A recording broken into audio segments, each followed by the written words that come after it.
Hola, ¿listos para meternos de lleno en el mundo del hormigón?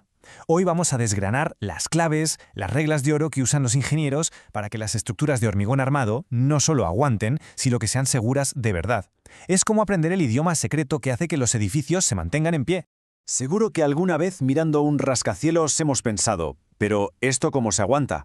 Bueno, pues no es magia, ni mucho menos. Detrás hay un montón de ciencia y de ingeniería súper rigurosa, todo recogido en normativas que son al final la Biblia de la seguridad en la construcción. Vale, para que quede claro, este va a ser nuestro recorrido. Primero, la filosofía que hay detrás de todo esto. Después, veremos qué fuerzas hay que tener en cuenta. Luego, con qué herramientas se calculan sus efectos y para terminar, cómo se aplica todo al mundo real, a las piezas del puzzle. Pues vamos al lío. Empezamos por el pilar fundamental, la idea que lo sostiene absolutamente todo. Es el concepto clave que está detrás de cada cálculo y cada decisión. La normativa lo llama diseño por resistencia, pero más que un método es una filosofía de seguridad. La idea es muy sencilla, no vale con que una estructura aguante justo lo que se espera de ella, no, tiene que ser capaz de soportar cargas mucho mayores, como si las infláramos, para estar cubiertos ante cualquier imprevisto.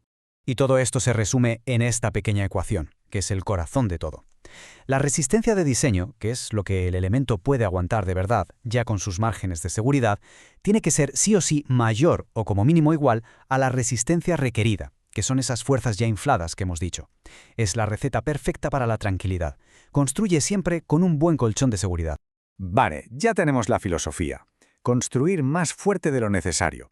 Pero, ¿fuerte contra qué exactamente? Pues ahora toca ver a qué se enfrenta una estructura. Vamos a repasar esa lista de enemigos, o como se dice técnicamente, de cargas. Y ojito, que la lista no es corta.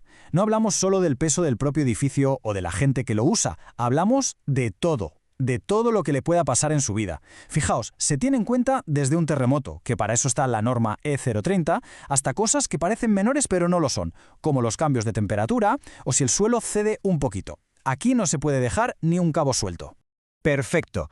Ya tenemos la lista de sospechosos habituales. La pregunta ahora es, ¿y cómo sabemos el lío que pueden montar? ¿Cómo se calcula el efecto de todas esas fuerzas? Pues para eso están los métodos de análisis estructural. El camino principal, el que la norma marca por defecto, es lo que se llama análisis elástico lineal. ¿Qué es esto? Pues básicamente los ingenieros construyen un gemelo digital de la estructura, un modelo matemático súper detallado. Y sobre ese modelo, asumen que los materiales se comportan como una goma elástica. Se estiran con la carga, pero vuelven a su forma original. Es la forma más precisa y rigurosa de hacerlo. Pero aquí viene lo interesante. La norma sabe que no siempre hace falta sacar la artillería pesada. Por eso, además de este análisis tan detallado, permite usar métodos aproximados. Pensemos en ellos como atajos. Son cálculos mucho más rápidos y sencillos, pero cuidado, solo valen para edificios muy típicos y cumpliendo unas reglas súper estrictas. La comparación es buena, es como usar el GPS para ir a un sitio enrevesado, o simplemente seguir las 4 indicaciones de siempre para ir a la panadería de la esquina. Entonces, la pregunta del millón es, ¿cuándo se puede coger ese atajo? Porque como digo, no es algo que se pueda decidir a la ligera. La norma pone las cartas sobre la mesa y te dice muy clarito cuándo tienes permiso. Y estas son las reglas del juego. Para poder usar los métodos rápidos, el edificio tiene que cumplir con todo esto, y no vale que falle ni una sola cosa.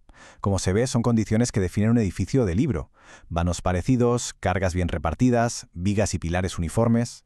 Si algo se sale de este guión, se acabó el atajo. Toca volver al método detallado sí o sí. Pero si se cumple todo, premio. La norma te da el trabajo casi hecho con tablas como esta. Son, literalmente, fórmulas de usar y tirar para calcular los momentos flectores, o sea, las fuerzas que intentan doblar las vigas. En vez de meterse en un cálculo complejo, el ingeniero solo tiene que buscar su caso en la tabla y aplicar la fórmula. Para diseños estándar, esto es oro puro en eficiencia. Muy bien, ya hemos visto la filosofía general y las herramientas de cálculo. Ahora vamos a bajar al terreno, a ver las reglas del juego para las piezas que de verdad forman el edificio, las vigas, las losas, los pilares. Cada elemento tiene su propio manual de instrucciones. Y una de las cosas más chulas que permite la normativa es algo llamado redistribución de momentos. Es una técnica de optimización muy inteligente. Es como si pudiéramos trasladar una parte del esfuerzo desde los puntos más agobiados de una viga hacia otras zonas que van más holgadas. ¿Y cómo es posible esto? Pues gracias a que el acero es dúctil, a que se puede deformar un poco sin romperse. Este diagrama lo explica genial. Cuando el acero de la armadura empieza a estirarse en un punto, la viga cede un poquito ahí, y de forma natural le pasa parte del marrón a otra zona que esté menos cargada. Es un ajuste fino, un pequeño truco que nos da la propia física del material para hacer diseños más eficientes. Eso sí, y esto es importantísimo, este juego de mover esfuerzos tiene un límite muy claro. La norma te pone una línea roja, nunca se puede redistribuir más de un 20%. Es una red de seguridad para asegurarse de que, por querer optimizar, no estemos comprometiendo la estructura. Y la norma no se queda ahí, baja hasta el más mínimo detalle geométrico. Por ejemplo, para las vigas T, esas en las que el suelo y la viga trabajan juntos, el código te dice con pelos y señales qué trozo del forjado puedes considerar que ayuda a la viga. Estas reglas son las que garantizan que los cálculos en el papel se correspondan luego con lo que pasa en la realidad. Pasa exactamente lo mismo con las losas nervadas, las que vemos en casi todas las viviendas. La norma te marca las dimensiones mínimas, el ancho de los nervios, su altura, la separación entre ellos, el grosor de la capita de arriba, todo para que ese sistema, que es más ligero y ahorra material, siga siendo totalmente rígido, resistente y, por supuesto, seguro. Al final, la idea con la que tenemos que quedarnos es esta. La norma es como una receta de cocina súper completa. Te da desde la filosofía general, el porqué de las cosas, hasta el último detalle de cómo cortar los ingredientes, o sea, las dimensiones de la viga más pequeña. Es un manual de instrucciones para construir bien y con seguridad. Y con esto volvemos al principio, al concepto clave. El objetivo final de todo esto es que la estructura siempre pueda más de lo que se le pide, que su capacidad de aguante esté siempre por encima de las fuerzas que tiene que soportar.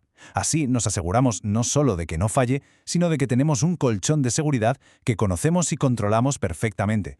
Y todo esto nos lleva a una reflexión final. ¿Podríamos pensar que una normativa tan detallada es una especie de corsé que limita la creatividad del ingeniero? ¿O es justo lo contrario? Un conjunto de herramientas súper fiables que, al darte la tranquilidad de la seguridad, te da la libertad para atreverte a innovar y a diseñar estructuras cada vez más espectaculares.